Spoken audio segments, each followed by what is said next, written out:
अच्छा जी, अगला जो हमारी अब है वो ऑस्टिन्स कॉन्सेप्ट है, सॉवरेनिटी है और उसका क्रिटिकल व्यू।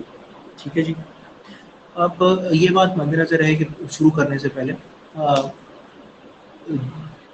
मैं ये थोड़ा सा आपको बैकग्राउंड समझाऊँ ताकि आपको बात ज़रा बेहतर तरीके से समझ आ जाएगी इससे कि जो सॉवरेनिटी है उसके मतलब दो स्कूल ऑफ थॉट, हमने ऊपर भी थोड़ा सा मैंने आपको इशारतन उसका जिक्र किया था।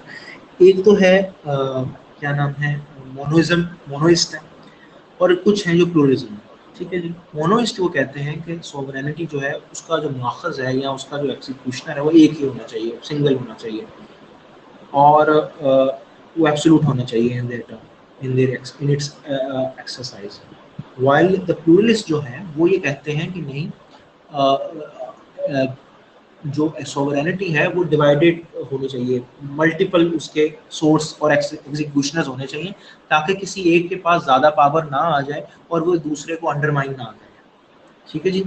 असल में जो ये प्लूरलिस्ट है ये ज़्यादा इंडिविजुअल ड्रिवन है, क्योंकि वो चाहते हैं कि इंडिविजुअल को मैक्सिमम राइट्स दिए जाएं। जब सारे पावर, सॉवरेन पावर जो है वो स्टेट के पास चली जाएगी तो फिर नेचुरली वो पावरफुल हो जाएगी और वो जो इंडिविजुअल है वो रेगुलेट करेगी उसके एक्शंस को अपनी मर्जी के हिसाब से। ठीक है ना जी।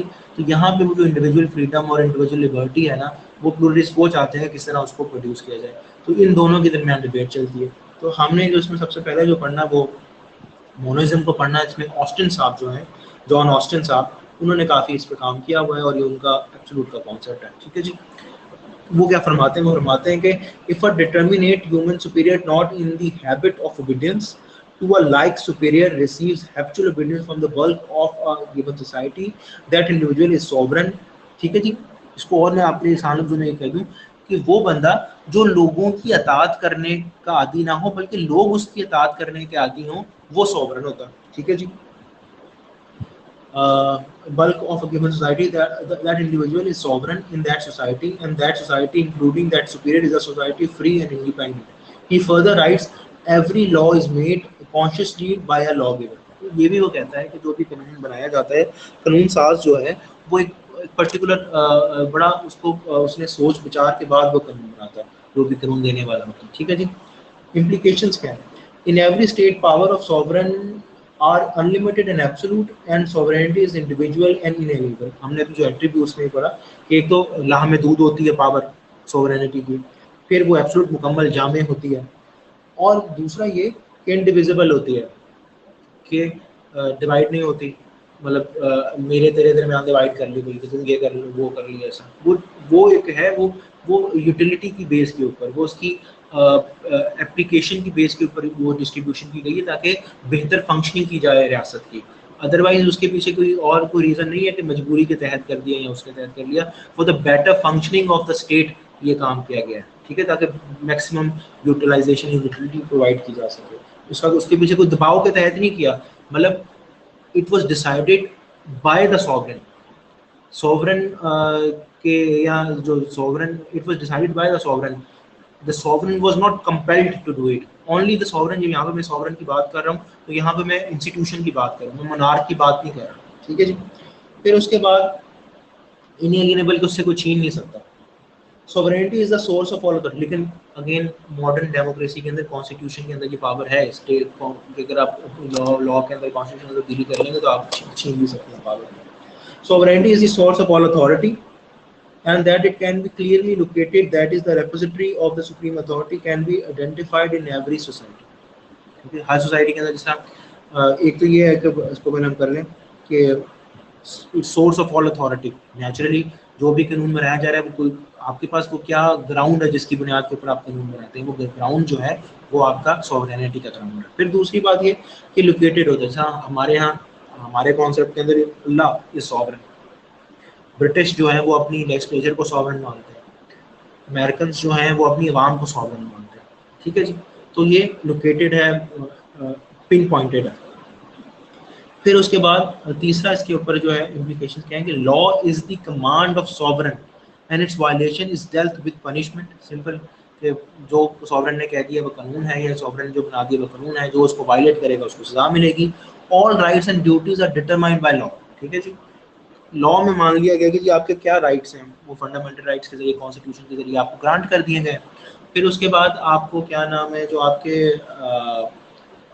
ड्यूटीज़ हैं वो एक आपने कानून को मानना है, आपकी ये ड्यूटी कि आपने टैक्स पे करना है, ठीक है ना, तो ये आपको उसने आपकी ड्यूटीज़ भी डिस्क्राइब कर दी, ठीक है जी। ये तो हो गए इसके इम्प्लीकेशन। लेकिन फिर इसके ऊपर जो इसका क्रिटिकल व्यू क्या है, Austen's presented purely legalistic aspect of law and of rights, according to which law is considered as the expression of the will of the sovereign, ठीक है जी। और नेचुरली है भी सॉवरेन की विल जो है वो रिप्रेजेंट कैसे होती है, वो अब इन केस आप सॉवरेन के किसको रहे हैं, ठीक है ना जी। अगर आप सॉवरेन जो है वो अवाम को कह रहे हैं तो उनकी विल तो वोट के जरिए रिप्रेजेंट होती है। अगर आप लेजिस्लेचर को कह रहे हैं कि वो सॉवरेन है तो फिर उसकी विल जो है बेटा वो उसके कानून के जरिए रिप्रेजेंट होती है, ठीक है। और अगर हम अल्लाह को सॉवरेन मानते हैं तो अल्लाह ने जो अपनी किताब के अंदर और हजूर पाक सल्लल्लाहु अलैहि वसल्लम की सुन्नत और हदीस के जरिए जो हम तक बातें पहुंच गई हैं, फिर हम उसके जरिए उसकी जो विल है वो रिप्रेजेंट होती है। तो ये भी एक डिबेट वाला, लेकिन अगर हम इसको लिमिट कर रहे हैं बात को तो ये कि सिर्फ उसने लीगल एस्पेक्ट जो है कानूनी नुक्ते नज़र से सॉवरेनिटी को डिफाइन करने की कोशिश की है, ठीक है। इसमें ह्यूमनिस्टिक एस्पेक्ट कह लीजिए या दूसरे एस्पेक्ट जो है वो उसने काउंट फॉर नहीं किए। As a matter of fact, people obey laws not due to any coercion or command of a sovereign, but because they feel that law serves the collective interest. Utility of the law. कि भाई ठीक है, ये तो traffic laws हैं, अगर ये नहीं होंगे इन प्लेस तो केओस क्रिएट होगा, सड़कों पे एक्सीडेंट होंगे, तो चलो अच्छा हमें इशारे पे रुक जाओ, ठीक है ना। आपको उसमें लॉ के अंदर यूटिलिटी नजर आती है। तो अगर यूटिलिटी लॉ के अंदर नहीं होगी तो आप अगर कोऑर्जन करेंगे, फोर्स करके करेंगे और बंदे को उसमें कोई फायदा नजर नहीं आएगा तो आपको फिर रेजिस्टेंस नजर आएगी, लोग उसका नहीं मानते क्योंकि वो समझते हैं कि it is not in our interest, ठीक है जी। जिसमें मैंने आपसे ऊपर अर्ज किया था कि man is greedy and selfish by nature, तो दैट इज वाई वो हर चीज जो भी एक्शन होता है उसको जज करता है on the basis of its utility and benefit. तो अगर वो नहीं होगा तो वो उसको नहीं फॉलो करेगा, ठीक है जनाब। फिर उसके बाद As a matter of fact, people obey laws, ये हो गए collective interest। अब आगे limited powers.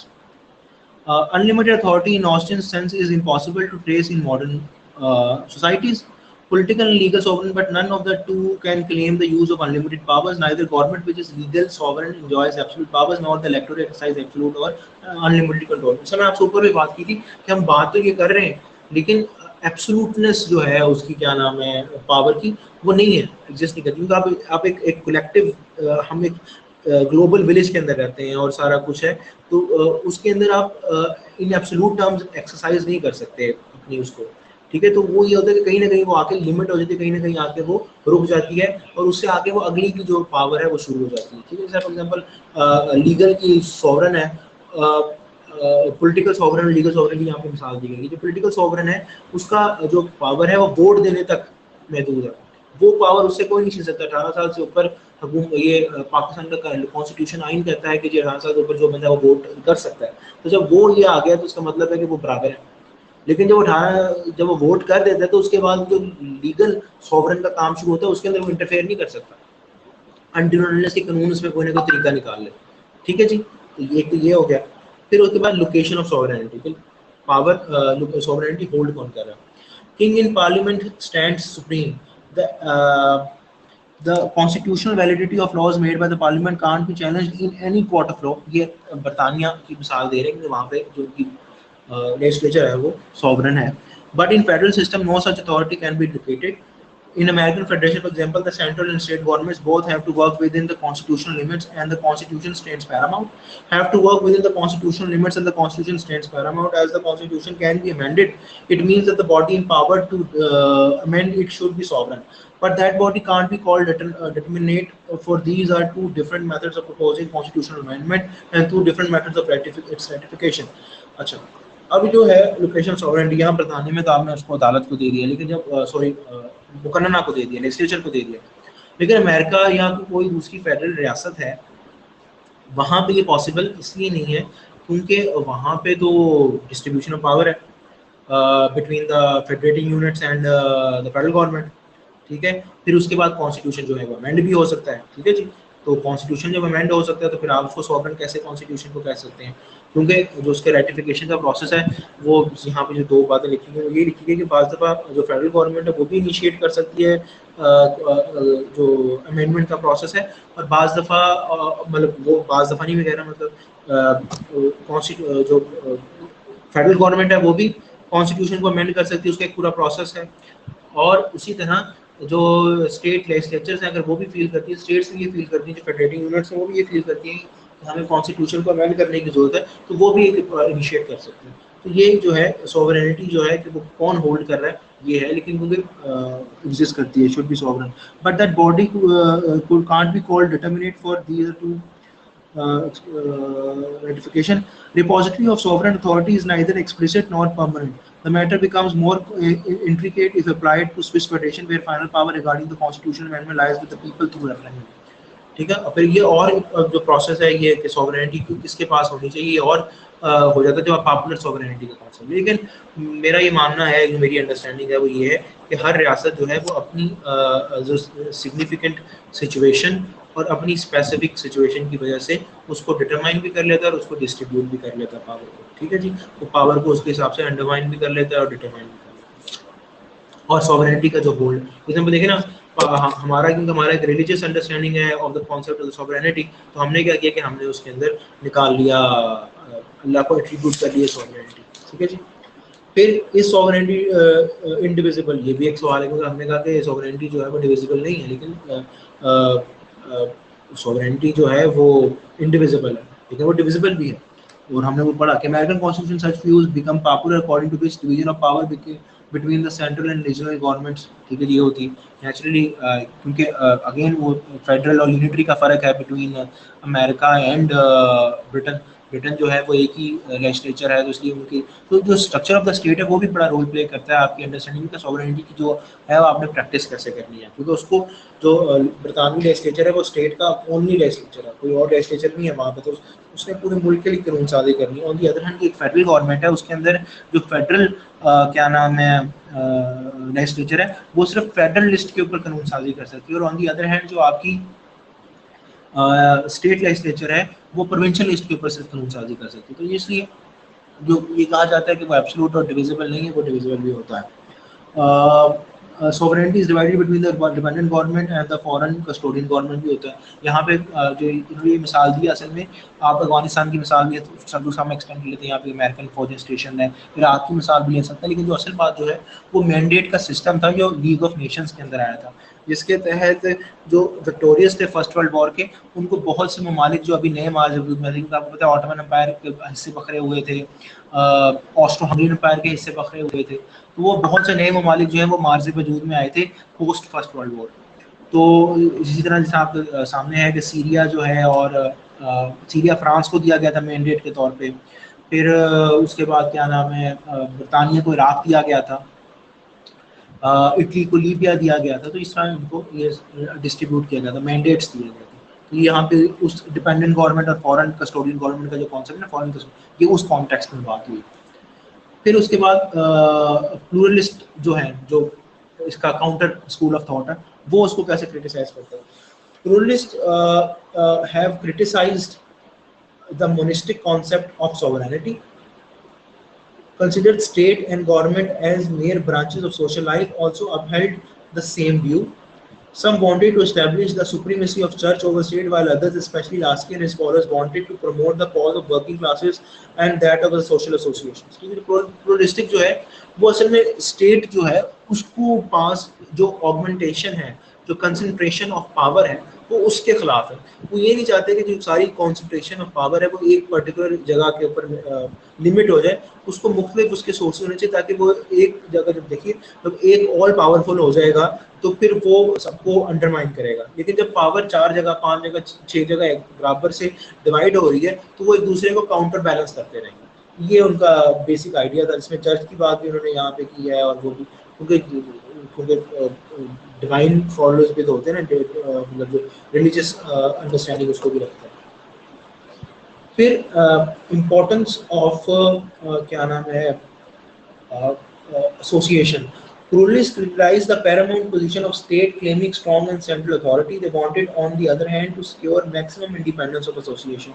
ठीक है कि मैक्सिमम इंडिपेंडेंस ऑफ एसोसिएशन जो है वो आपकी सोशल इकोनॉमिक वो होगी, मतलब नेचुरली सिंपल वर्ड्स के अंदर कि स्टेट की इंटरवेंशन मिनिमम होनी चाहिए.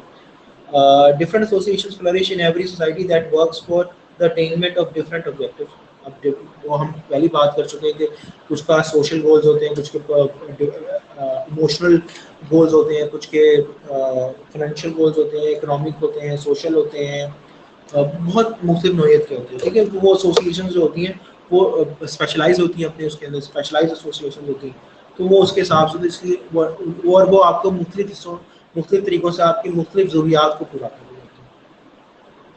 Every association serves the society very effectively in its respective field. Pluralists regard the state as one of the associations whose main function is the maintenance of law, and as one of the associations whose main function is the maintenance of law and order. तो state जो है उन्होंने कहा वो भी किसी तरह की एक association है on equal terms, मतलब ये नहीं कि उसको सामने पीछे डेफिनेशन में पढ़ा कि उसको एक अपर हैंड हासिल है. उन्होंने कहा कि नहीं, वो इक्वल एसोसिएशन है जिस तरह की दूसरी एसोसिएशन है, और उसका जो एरिया ऑफ इंटरेस्ट कह लें या उसका एरिया ऑफ स्पेशलिटी जो है वो लॉ एंड ऑर्डर मेंटेन करना और सब कुछ है. They believe that every association is a public person having a will of its own, hence should have complete autonomy and independence in its sphere of activity. तो उन्होंने कहा कि आप देखिए कि पहले एक जगह एक मुकम्मल एक बड़ी एसोसिएशन है स्टेट की जहाँ पे वो पावर होल्ड करी, यहाँ पे इन एसोसिएशन जो आपको उनको डिवाइड कर देगी कर देगा तो एक छोटी छोटी डिस्ट्रीब्यूशन हो जाएगी, इसलिए तो कोई एक दूसरे को अंडरमाइन नहीं कर सकेगा, कोई दूसरे को ओवर पावर नहीं कर सकेगा, तो एक बैलेंस क्रिएट हो जाएगा. लेकिन ये इंडिविजुअल गेम्स में पहले भी आपसे अर्ज किया कि ये इंडिविजुअल ड्रिवन अंडरस्टैंडिंग है, इसका फिर वो फायदा नहीं होगा, क्योंकि फिर हर वक्त बंदा, जिसने मैंने पहले भी अर्ज किया कि ग्रीडी और सेल्फिश है, फिर कॉन्फ्लिक्ट के अंदर ही रहेगा. फिर इस पर क्रिटिसिज्म क्या है? Pluralist approach to this issue stands on the other extreme. ठीक है कि वो नेचुरली दो स्कूल ऑफ थॉट है, दो टोटली ऑपोजिट है. एक तरफ मोनिस्ट है तो कहते हैं कि सिंगल सोर्स होना चाहिए, दूसरी तरफ प्लूरलिज्म है जो कहते हैं कि मल्टीपल सोर्सेज ऑफ पावर होने चाहिए. Such views are dangerous from national point of view, as these undermine patriotism to reduce the state to the status of mere association.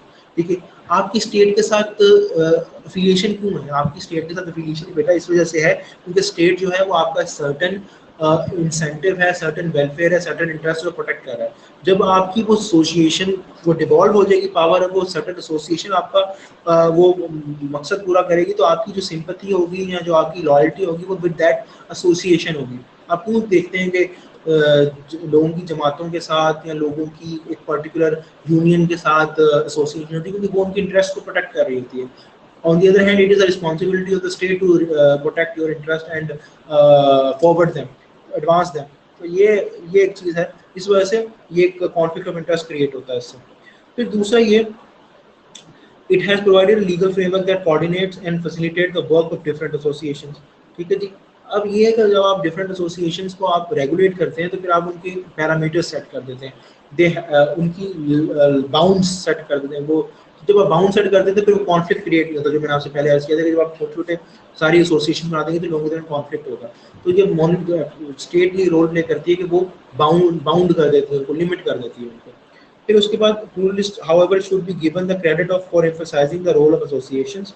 They encourage social action through voluntary cooperation for the provision of social services. Again ये जो आपका democracy के अंदर वो आपका legal ही एक तरह से डेमोक्रेटिक ही है कि आप एक कलेक्टिव डिसीजन कर रहे हैं. एसोसिएशंस भी if they come together they can get there demands, और अगर वो कलेक्टिवली नहीं आएंगे, कंसेंसस नहीं बिल्ड करेंगे, इंडिविजुअली फॉरवर्ड करेंगे तो स्टेट ने लिमिट्स बाउंड की. तो ये दोनों का क्रॉसओवर ही है. जैसे मैंने स्टार्ट में आपसे अर्ज किया था कि ना monism in its absolute terms आजकल प्रैक्टिस किया जाता है, और ना प्लूरलिज्म को in its actual terms and जिस तरह उसको डिफाइन किया गया उस तरह एक्सरसाइज किया गया. दोनों में फर्क होता है. ठीक है, क्योंकि दोनों का क्रॉसओवर, दोनों का एक मिडिल ग्राउंड जो है वो अमल किया जाता है. ये मैं इनकम्प्लीट रह गया, मैंने इसका एक अगला भी आगे भी हिस्सा है कि फिर इसका एक है नेचर ऑफ लॉ.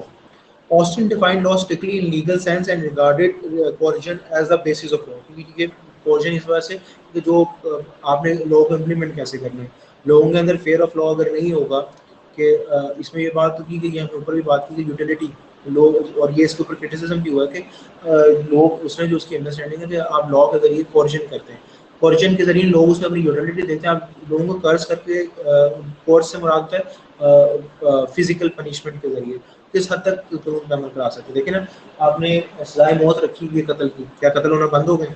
नहीं हुए ना। कोरिजन जो है वो कभी भी नहीं होती, लोग उसमें अपनी यूटिलिटी के तहत, हाँ लोग इस डर से कि यार फांसी हो जाएगी तो मैं ये हरकत ना करूँ, या मेरी जिंदगी गारत हो जाएगी, मतलब उसमें आपको अपनी यूटिलिटी लोग देख के बाज बरगन। तो मैं ये भी नहीं कह रहा कि पनिशमेंट का कोई फायदा नहीं, पनिशमेंट फायदेमंद भी होती है।